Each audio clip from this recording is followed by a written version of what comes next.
Hello dear students, class 9 science के chapter number 7 motion का आज लेक्चर नंबर वीडियो 1 हम स्टार्ट करने जा रहे हैं।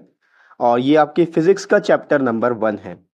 तो बिना देरी किए जल्दी से चैप्टर को स्टार्ट करते हैं। छोटे छोटे वीडियोस में मैं आपको लेक्चर कवर करता जाऊंगा ताकि आपके समझने में आसानी हो। ठीक है, तो आज के इस वीडियो में हम डिस्कस करेंगे मोशन के बारे में कि मोशन क्या होता है, और उसके अलावा टाइप्स ऑफ मोशन देखेंगे कि मोशन के कौन कौन से टाइप्स होते हैं on the basis of path.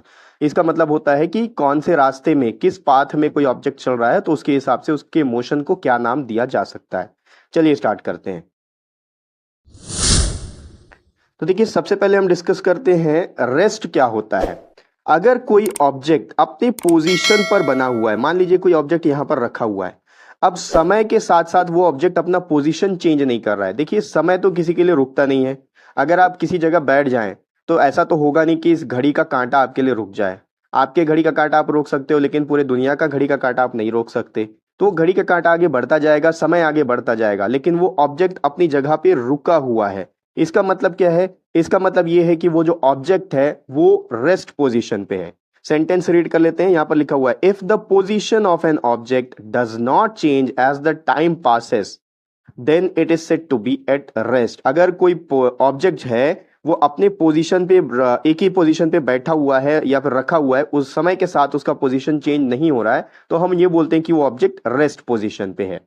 अब अगर कोई ऑब्जेक्ट है और ये ऑब्जेक्ट एक जगह से दूसरे जगह जा रहा है, मूव हो रहा है, चाहे वो किसी भी डायरेक्शन में मूव हो, कैसा भी मूवमेंट हो, चाहे ऊपर से नीचे आ रहा हो, आगे से पीछे जा रहा हो, आजू से बाजू जा रहा हो, गोल गोल चक्कर काट रहा हो, कैसा भी मोशन अगर उसमें हो रहा है, तो समय के साथ साथ उसमें जो मोशन आ रहा है उससे उसका पोजीशन चेंज हो रहा है, वो एक जगह से दूसरे जगह तक पहुंच रहा है। इस तरह से पोजीशन चेंज करने पर हम कहते हैं कि वो जो बॉडी है या ऑब्जेक्ट है वो मोशन पे है।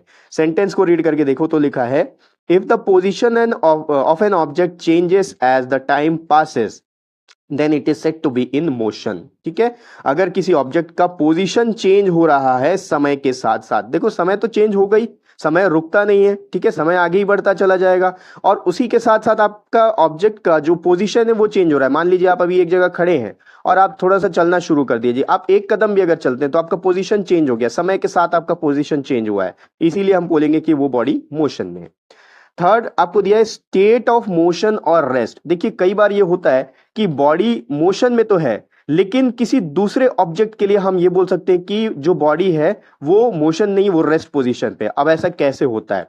मान लीजिए अर्थ है, आप अर्थ में बैठे हुए हैं, ये अर्थ है और यहां पर आप बैठे हुए हैं, और ये है सन। ठीक है, तो आप यहां पर आप अर्थ में बैठे हुए हैं, तो अर्थ के हिसाब से तो आप क्या है, आप रेस्ट पोजीशन पे हैं, आप बैठे हुए एक जगह फिक्स हैं आप। लेकिन अर्थ के अकॉर्डिंग अगर चेक किया जाए तो अर्थ के अकॉर्डिंग ये जो अर्थ है, सॉरी सन के अकॉर्डिंग अगर देखा जाए तो ये जो अर्थ है ये सन का चक्कर काट रहा है, इसके लिए अर्थ पूरा का पूरा मूवमेंट में है, मोशन में है, इसीलिए इस अर्थ पे रखा हुआ हर एक ऑब्जेक्ट सन के लिए मोशन पे होता है। ठीक है, तो इसको हम डिटेल में पढ़ते हैं। यहां पर क्या लिखा हुआ है थोड़ा सा एक बार देख लेते हैं। देखिए, यहां पर स्टेट ऑफ मोशन और रेस्ट में बोला है, a body is in motion और rest depends on the reference point taken. Reference point के ऊपर डिपेंड करता है कि कोई भी ऑब्जेक्ट जो है वो मूविंग में है या फिर रेस्ट पोजीशन पे है। जैसे कि अगर आप अर्थ में बैठे हैं तो अर्थ के लिए तो आप रेस्ट पोजीशन पे हैं, लेकिन सन के लिए आप मोशन में, क्योंकि अर्थ जो है सन का चक्कर काट रहा है, और अगर अर्थ मोशन में है सन के लिए तो आप भी सन के लिए मोशन में आ जाएंगे। ठीक है, तो ये था मोशन क्या होता है और रेस्ट पोजीशन क्या होता है। आगे डिस्कस करते हैं हम इसके बाद टाइप्स ऑफ मोशन के बारे में। देखो, types of motion on the basis of path. ठीक है, पाथ, किस पाथ में ऑब्जेक्ट चल रहा है उसके बेस पे हम उस मोशन का नाम देते हैं। Motion can be defined motion can be of different types depending upon the type of path which the object is going through. ठीक है, ऑब्जेक्ट किस पाथ में चल रहा है उसके हिसाब से मोशन का नाम डिसाइड किया जाता है। अब जैसे कोई ऑब्जेक्ट है वो सर्कुलर पाथ में चल रहा है, मान लीजिए कोई पार्क में ऐसे करके जॉगिंग कर रहा है सर्कुलर पोजीशन में। ठीक है, एक सर्कुलर पाथ है, यहां पर जॉगिंग कर रहा है, तो इसका जो मोशन होगा ये सर्कुलर मोशन कहलाएगा। ठीक है, इसको हम सर्कुलर मोशन बोलेंगे। या फिर आपने आकाश झूला देखा होगा मीना बाजार या फिर आपका मेला में अगर जाते हो तो आकाश झूला जो होता है वो आकाश झूला सर्कुलर पोजीशन पे होता है, सर्कुलर चक्कर काट रहा होता है। ठीक है, तो एक झूले पे जो भी बैठा होगा वहां पर, तो वो जिस मोशन पे आएगा उस मोशन को हम क्या बोलेंगे, सर्कुलर मोशन।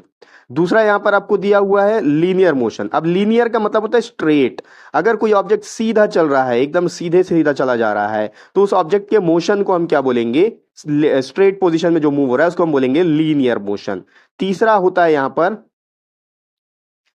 पर ऑसिलेटरी या फिर वाइब्रेटरी मोशन। अभी ऑसिलेटरी या वाइब्रेटरी मोशन को समझिए। आपने एक घड़ी देखा होगा जिसमें पेंडुलम लगा होता है। ठीक है, अगर मैं पेंडुलम को ड्रॉ करना चाहूं तो कुछ इस तरीके से होता है, यहां से ऐसा लगा होता है। अब ये इस साइड भी मूव होगा और इस साइड भी मूव होगा, यहां से यहां तक पहुंचेगा, फिर वापस जाएगा यहां से यहां, फिर ये इधर मूव होगा, यहां जाएगा, फिर वापस जाएगा, फिर इधर जाएगा, फिर इधर जाएगा, फिर इधर जाएगा। ठीक है, ये ऐसे ऐसे ऐसे ऐसे चलता जाएगा।